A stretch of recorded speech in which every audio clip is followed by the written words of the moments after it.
ప్రభువునందు నాకు అత్యంత ప్రియమైనటువంటి వాళ్ళారా, మన ప్రభువును రక్షకుడైనటువంటి యేసుక్రీస్తు వారి యొక్క శుభనామములు మీ అందరికీ నా హృదయపూర్వకమైన శుభములు వందనములు తెలియజేస్తున్నాను. ఉదయకాల సమయంలో దేవుని వాక్యాన్ని ధ్యానం చేసుకుందాము. ఈరోజు వాక్య ధ్యానము కొరకు మనం తీసుకున్నటువంటి లేఖన భాగము మత్తయి సువార్త 5వ అధ్యాయము 8వ వచనం చదువుకుందాం. హృదయశుద్ధి గలవారు ధన్యులు, వారి దేవుని చూచెదరు. ఆమేన్. దేవుని నామమునకు మహిమ కలుగును గాక. మరి ఇక్కడ ఈ 5వ అధ్యాయంలో ప్రభువారు కొన్ని ధన్యతల గురించి మాట్లాడారు. వాటిలో ఒక ధన్యత, హృదయశుద్ధి గలవారు ధన్యులు, వారు దేవుని చూచెదరు అనే మాట మనం చదువుతున్నాము. ఈ సందర్భం ఏంటంటే, యేసు ప్రభువారు కొండ ఎక్కి కూర్చొని జనసమూహాన్ని ఉద్దేశించి మాట్లాడుతున్న సమయంలో ఆయన శిష్యులు ఆయన యుద్ధకు వచ్చారు. అప్పుడు ఆయన నోరు తెరిచి రాగువారికి బోధింపసాగాడు. స్వయంగా ప్రభువారు చెప్పినటువంటి మాటలు ఇవి. ప్రభువే స్వయంగా తన శిష్యులతోనూ కూడి వచ్చిన జనసమూహంతో కూడా మాట్లాడినటువంటి సందర్భం అన్నమాట.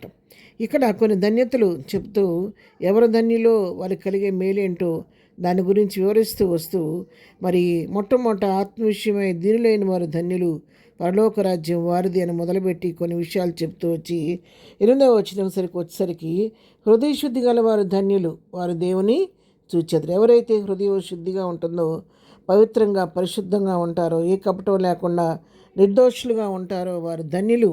ఎందుకు ధన్యులు అంటే, వారి యొక్క నిర్దోషత్వాన్ని బట్టి, వారి యొక్క పవిత్రమైన హృదయాన్ని బట్టి, వారికి ఉన్న హృదయ శుద్ధిని బట్టి వారు దేవుని చూడగలుగుతారనే సత్యాన్ని ఇక్కడ మన వాక్యంలో చూడగలుగుతున్నాం. ఎందుకంటే మనం నిత్యము ఆరాధిస్తున్నటువంటి మన దేవుడు, ఆయన పరిశుద్ధుడు, నిర్దోషి, పవిత్రుడు, నిష్కళంకుడు. కాబట్టి అలాంటి నిష్కల్మషుడైనటువంటి ప్రభువును మనం చూడాలంటే మనం కూడా నిర్దోషమైన హృదయం కలిగిన వారిగా, హృదయంలో శుద్ధి కలిగిన వారిగా ఉంటే మాత్రమే ఆ విధంగా చూడగలుగుతాం. హెబ్రీయులకు రాసిన పత్రిక 7వ అధ్యాయము 25వ వచనం మనం చదువుకుంటే, పవిత్రుడును, నిర్దోషియు, నిష్కల్మషుడును, పాపులలో చేరక ప్రత్యేకముగా ఉన్నవాడును, ఆకాశ మండలము కంటే మిక్కిలి హెచ్చైన వాడునైనా ఇట్టి ప్రధాన యాజకుడు మనకు సరిపోయినవాడు అంటే తగినవాడు అని చెప్పి ఫుట్ నోట్లో రాయబడి ఉంది.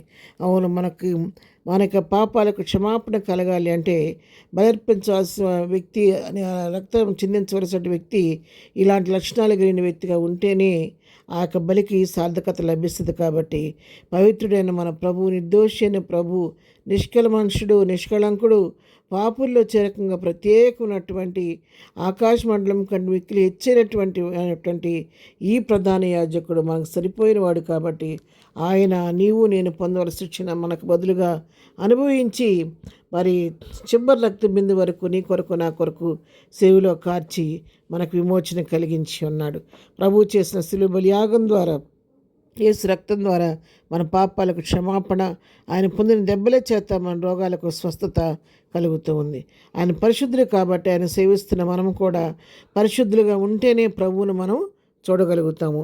పేతురు రాసిన మొదటి పత్రిక 1వ అధ్యాయము మరి 14వ వచనం చదువుకుందాం. చూడండి. నేను పరిశుద్ధుడినై ఉన్నాను గనుక మీరును పరిశుద్ధులై ఉండని రాయబడి ఉన్నది.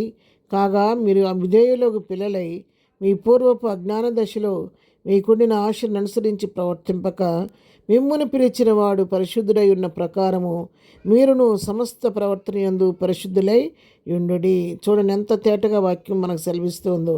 ప్రభువు చెప్తున్నాడు, నేను పరిశుద్ధుడిని గనక మీరును పరిశుద్ధులై ఉండమని చెప్తున్నాడు. పేతురు చెప్తున్నాడు కింద, మీరు విధేయులైన పిల్లల వలె మీ పూర్వపు అజ్ఞాన దశలో మీకున్న ఆశలను అనుసరించి ప్రవర్తించకుండా, ఇది గతకాలం ఆ విధంగా నడుచుకున్నారు. ఇక దాన్ని విడిచిపెట్టి ఇప్పుడు మిమ్మల్ని పిలిచిన వాడు పరిశుద్ధులైన ప్రకారం మీరు కూడా పరిశుద్ధులై పరిశుద్ధమైన ప్రవర్తన కలిగి ఉండమని, పరిశుద్ధులుగా ఉండమని దేవుని వాక్యం ఇక్కడ సెలవిస్తోంది. కాబట్టి పిల్లరా, ఎవరైతే హృదయశుద్ధి కలిగి ఉంటారో, పరిశుద్ధులుగా పవిత్రులుగా ఉంటారో వారికి ప్రభువుని చూచే ధన్యత, దేవుని చూచే ధన్యత కలుగుద్ది. కాబట్టి ఆ విధంగా ప్రభువుని చూడాలని ఆశ నీకుంటే, మోషే ప్రభువు చూడాలని ఆశపడుతున్నాడు.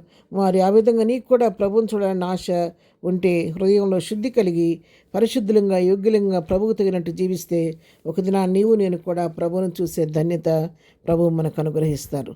ప్రార్థన. ప్రేమగన్య తండ్రి, పరిశుద్ధురాని పాదములకు వందనాలు. హృదయశుద్ధి కలిగిన వారు దేవుని చూచెదరని వాక్యం సెలవిచ్చినట్లుగా వాక్యం వింటున్నట్టు బిడ్డలో నేను కూడా హృదయంలో శుద్ధి కలిగి జీవించి నువ్వు పరిశుద్ధులు కాబట్టి మేము కూడా పరిశుద్ధులుగా యోగ్యులుగా జీవించి ఎదుర్కొనే సిద్ధపాటును చూచే కనులు మాకు దయచేయండి. ఇదనం మేము చేయి పనిపాట్లో రాకపోకలో క్షేమం దయచేయండి. ఇదనం బర్త్డే మ్యారేజ్ చేసుకుని దీవించి ఆశీర్దించండి. బలహీనను ముట్టు స్వస్థపరచండి. దుఃఖాలను మనం ఓదార్చండి. చదువుతున్న బిడ్డలకు జ్ఞానం దయచేయమని, ఎదురు దీవెలతో నింపమని, ప్రతి కీడు నుంచి మమ్మల్ని తప్పించమని యేసు నామములో ప్రార్థించడి పొందుకొని ఉన్నాము తండ్రి. ఆమెన్. ప్రభు కృప సదాకాలం మనందరికీ తోడై నడిపించునుగాక. ఆమెన్.